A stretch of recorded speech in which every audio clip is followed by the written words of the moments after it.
جی ناظرین، حرف رات میں بریک کے بعد خوش آمدید۔ ایک ایکٹ FATF کے بعد جو ہے منظور کیا ہے، اور وہ ایکٹ ہے وقف املاک کا۔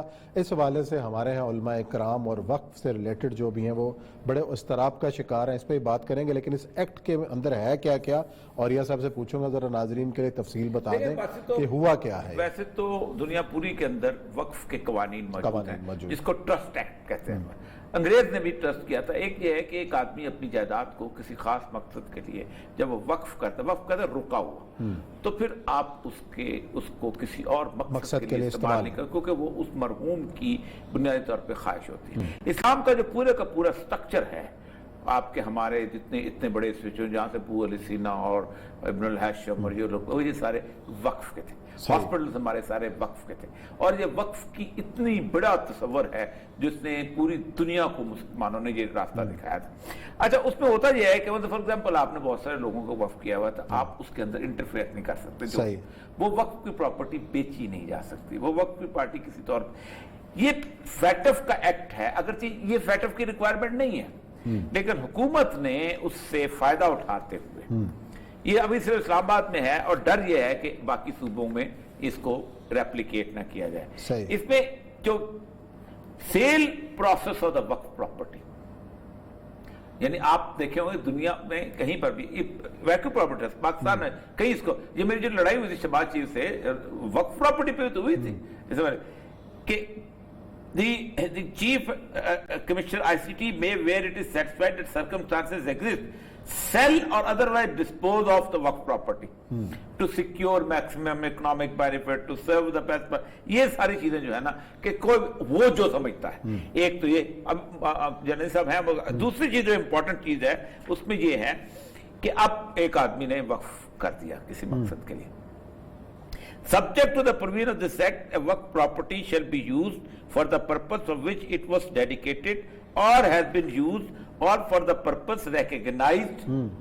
اب دیکھیں by Islam as religious، آگے انہوں نے دو لفظ ایڈ کیے، pious or charitable، یعنی نیکی کے کام۔ اب نیکی کے کام میں جو مرضی کرتے ہیں، نیکی کے کام میں آپ ایک شاندار قسم کی اپنا محفل موسیقی بنا دیں، اب مرنے والا تو جائیداد اس لیے نہیں دیکھ گیا، ٹھیک۔ اور ایز اے چیف ایڈمنسٹریٹر اسی طرح انہوں نے اور بہت ساری چیزیں کی ہیں۔ مولانا حنیف جلندری صاحب ہیں، وفاق المدارس تنظیم کے سربراہ ہیں، ملتان سے انہوں نے ہمیں جوائن کیا ہے، اور خاص طور پہ اس حوالے سے تحفظات ہیں علماء کرام کے اور دینی مدارس کے، اس حوالے سے بات کریں گے۔ السلام علیکم مولانا۔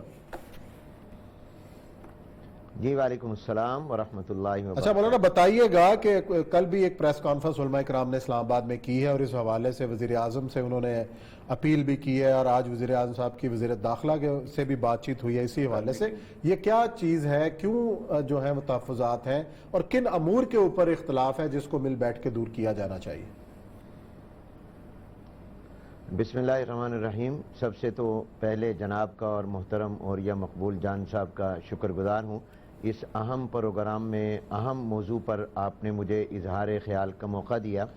میں تمہید میں ایک بات کہنا چاہوں گا کہ ہم سب لوگ دین اسلام کو ماننے والے ہیں، اور اسلام ایک مذہب نہیں ہے بلکہ دین ہے۔ مذہب ایک چھوٹا تصور ہے، اور دین مکمل ضابطہ حیات اور دستور زندگی کو کہتے ہیں۔ اور اسلام جب دین ہے، اور قرآن و حدیث میں جہاں بھی لفظ اسلام آیا، کہیں بھی اس کے ساتھ مذہب کا لفظ نہیں، دین کا لفظ آیا۔ ان الدین عند اللہ الاسلام ومن یبتغی غیر الاسلام دینا الیوم اکملت لکم دینکم واتممت علیکم نعمتی ورضیت لکم الاسلام دینا۔ دین کی بنیاد 5 چیزوں پر ہوتی ہے۔ نمبر 1 عقائد و نظریات، نمبر 2 عبادات، نمبر 3 معاملات، خرید و فروخت ہے، وقف ہے، زراعت ہے، تجارت ہے، یہ تمام۔ اور اس کے علاوہ اس میں معاشرت ہوتی ہے کہ آپ نے رہنا کیسے ہے، اور آداب اور اخلاق زندگی۔ جب ہماری بنیاد پاکستان کے آئین کی دین اسلام ہے، اور ہم پابند ہیں آئینی طور پر کہ ہمارے ہاں کوئی بھی قانون بنے تو ہم قرآن و سنت کے مطابق بنائیں، تو اس کے لیے ایک آئینی ادارہ موجود ہے جس کو اسلامی نظریاتی کونسل کہتے ہیں۔ ہونا یہ چاہیے تھا کہ وقف املاک بل قومی اسمبلی میں پیش کرنے سے پہلے اسے اسلامی نظریاتی کونسل کو بھیجا جاتا، اس کی رائے لی جاتی، جو نہیں لی گئی۔ اس کے علاوہ یہ چاہیے تھا کہ پارلیمانی طریقے پر قائمہ کمیٹی کو دیا جاتا، قائمہ کمیٹی متعلقہ فریقوں کو بلاتی۔ دنیا میں یہ پریکٹس ہے، اور فریق سے جو فریق بھی کسی قانون سے متاثر ہوتا ہو اس کو بلایا جاتا ہے، سنا جاتا ہے، لیکن بالکل نہیں سنا گیا۔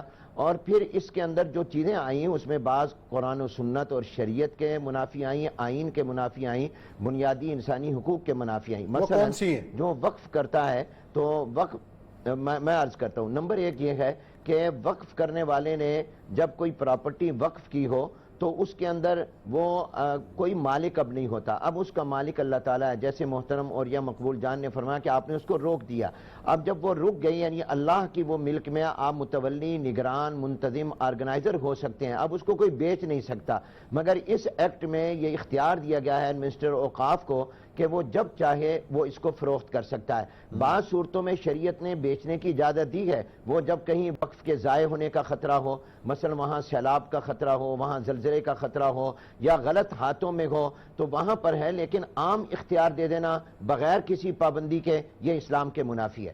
پھر وقف کرنے والے نے جس مقصد کے لیے وقف کیا ہو اس کی انکم اسی مقصد پر خرچ کی جا سکتی ہے، کسی اور پر نہیں۔ مثلا ایک آدمی نے وقف کیا اپنی کوئی پراپرٹی اور اس نے کہا اس کی انکم ہسپتال میں لگا دیں، غریبوں کے علاج پر لگا دیں، بچیوں کے جہیز کا، شادیوں کا انتظام اس سے کر دیں، تو آپ اس کو کسی اور جگہ نہیں خرچ کر سکتے۔ اس قانون میں یہ کہا گیا کہ مسٹر اوقاف کو یہ اختیار ہے وہ نالیوں پر، گلیوں پر، سڑکوں پر اس کو لگا دے، یہ بھی شریعت کے منافی ہے۔ پھر اس کے بعد یہ ہے کہ وہ جو فیصلہ کریں اس کے فیصلے کو کہیں چیلنج نہیں کیا جا سکتا۔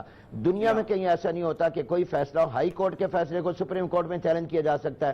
پھر اس قانون کے ذریعے سزائیں بڑھا دی گئی ہیں، اور میں آپ کو عرض کروں کہ وقف صرف یہ نہیں ہوتا کہ وقف جگہ پر مسجد بنی ہے، مدرسہ بنا ہے، بلکہ ہسپتال بنتے ہیں، فلاحی ادارے بنتے ہیں، رفاہی ادارے بنتے ہیں، اور وقف جو ہے وہ غیر مسلموں کے ہاں بھی ہے، مسلمانوں کے ہاں بھی ہے، لیکن کسی کی وقف کے قانون میں اس طرح کے قوانین نہیں بنائے گئے جیسے پاکستان میں بنائے گئے۔ اور میں یہ بات بھی ذرا عرض کر دوں کہ یہ اسلام آباد میں بنا تھا، لیکن 18ویں آئینی ترمیم کی وجہ سے چونکہ قومی اسمبلی میں بننے والا قانون صوبوں پر نافذ نہیں ہو سکتا، وہ خود مختار ہیں، مگر یہ قانون پنجاب میں بھی بن چکا ہے، یہ سندھ میں بھی بن چکا ہے، یہ دیگر صوبوں میں بھی بن چکا ہے۔ میں سمجھتا ہوں کہ اس کو چاہیے یہ کہ اسلامی نظریاتی کونسل کو بھیجا جائے، علماء کرام کو اعتماد میں لیا جائے، وقف سے جو متاثر اس قانون سے ہو رہے ہیں، پھر سزائیں بڑھا دی گئیں، کروڑوں روپے جرمانہ اور جیلوں میں، اور ہر وقف کو آپ لازماً پابند ہوں گے کہ رجسٹرڈ کرائیں ایڈمنسٹر اوقاف کے۔ ایک طرف تو ہم یہ کر رہے ہیں کہ اداروں کو پرائیویٹ کرنا چاہ رہے ہیں، ہم نے مالیاتی ادارے پرائیویٹ، تمام بینک پرائیویٹ کر دیے، ہم نے کتنے صنعتی ادارے پرائیویٹ کیے، تعلیمی ادارے پرائیویٹ کیے، اور دوسری طرف ہم پرائیویٹ سیکٹر کی چیزوں کو سرکار میں لے رہے ہیں۔ ایک طرف آپ کہہ رہے ہیں سٹیل مل کو پرائیویٹ کر دو، پی آئی اے کو پرائیویٹ کر دو، اور دوسری طرف آپ گورنمنٹ پر یہ بوجھ ڈال رہے ہیں کہ تمام جتنے بھی پرائیویٹ وقف ہیں وہ تمام، کیا گورنمنٹ نے جو اپنا محکمہ اوقاف، ان کے پاس جو اوقاف ہیں، کیا ان کو انہوں نے ٹھیک کر لیا ہے؟ وہ صاف شفاف نظام ہے جو آپ پرائیویٹ وقف کو اپنے کنٹرول میں لانا چاہتے ہیں۔ اچھا مولانا صاحب، پہلی بات تو یہ ہے کہ شوکت خانم جیسے چیزیں وہ وقف سے چلتی ہیں، عیدی کے بہت ساری چیزیں وقف سے چلتی ہیں، پاکستان کے اندر اسپتال اتنے زیادہ ہیں، تو کل کو تو اگر عمران خان صاحب چلے گئے تو شوکت خانم وہ بیچ کے وہاں پر ہوٹل کھول دیں گے، تو کیا کر لیں گے عمران خان صاحب؟ بالکل درست فرمایا آپ نے، بالکل درست فرمایا۔ اس لیے میں سمجھتا ہوں کہ بلا تاخیر اس پر نظر ثانی، ہم نے اسپیکر قومی اسمبلی سے ملاقات کی، ہم نے اپنے تحفظات کا اظہار کیا، چونکہ ہمارا کوئی پولیٹیکل، کوئی سیاسی ایجنڈا نہیں ہے، تو اسپیکر قومی اسمبلی اسد قیصر صاحب نے ہم سے کہا کہ آپ اپنے تحفظات ہمیں لکھ کر دے دیں، چنانچہ ہم نے وہ لکھ کر دیے۔ اس ملاقات میں بھی تھا، مفتی محمد تقی عثمانی صاحب بھی تھے، مفتی منیب الرحمان صاحب بھی تھے، پروفیسر ساجد میر صاحب بھی تھے، اور اسی طرح پر کئی وزراء بھی تھے۔ کل جو میٹنگ ہو رہی ہے تو انہوں نے کہا، ہم نے میں عرض کر دوں اور مقبول صاحب، ہم نے اکتوبر میں ان کو بھیج دیا، ان کی طرف سے چند دن پہلے آیا کہ آپ ترمیمی بل بنا کر بھیج دیں ہمیں، حالانکہ یہ کام تو لا منسٹری کا تھا، لیکن ہم نے کہا خدمت کر سکتے ہو، تو ہم نے اپنے تحفظات کا ترمیمی بل بنا کر ان کو بھیج دیا۔ تو اب چاہیے یہ کہ اسپیکر قومی اسمبلی اپنے وعدے کے مطابق اس کو اسمبلی میں لائیں، اس کو ٹھیک کریں، اور اس کے بارے میں وزیر اعظم کو اور صدر پاکستان کو اپنا کردار ادا کرنا چاہیے۔ اضطراب ہے، بے چینی ہے، یہ فلاحی رفاہی ادارے اس سے بہت متاثر ہوں گے، اور اس سے غریبوں کا نقصان ہوگا، اور آپ کے بہت سے بنیادی ادارے آئندہ بن نہیں سکیں گے۔ بہت شکریہ مولانا، آپ نے بڑی تفصیل سے اس ایشو پر روشنی ڈالی اور ہمارے ناظرین کو آگاہ بھی کیا۔